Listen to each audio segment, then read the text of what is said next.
gikiun ang sugilanon sa usa ka lalaki sa Democratic Republic of Congo.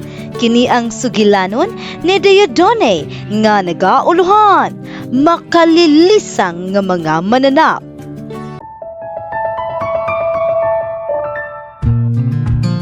Si Dieudonné usa ka madasigon nga magwawali sa Democratic Republic of Congo sa karon nga panahon. Ang iyang buluhaton mao ang pagwali sa mga universidad ug pagdala og mga estudyante ngadto sa simbahan.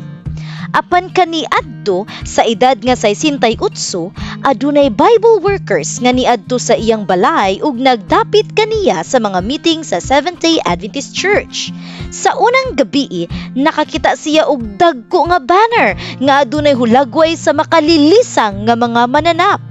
Nahadlok ang iyang asawa ug nibiya, apan si Dieudonné nagpabilin.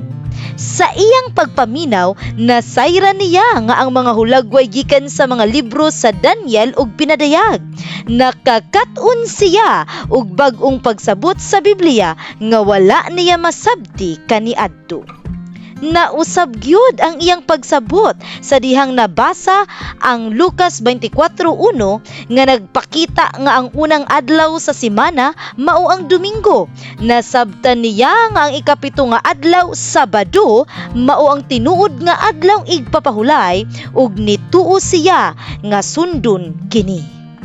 Sa dihang nangutana ang magwawali kung kinsa ang gusto nga magpabautismo, niduol dayon siya ug nagpabautismo.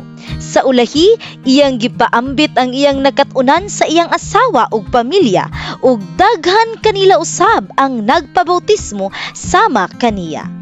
Karon si Dieudonné nagpadayon sa pag-alagad pinaagi sa pagtukod og tent duol sa dalan diin siya nagtudlo og Biblia sa mga katawhan. Sa pipila ka bulan, 20 ka tawo ang niapil sa pagsimba. Ang simbahan ni Dieudonné konektado sa Adventist Clinic sa Kinshasa nga nakadawat sa miaging 13th Sabbath offering nga nailan usab isip quarterly mission project offering.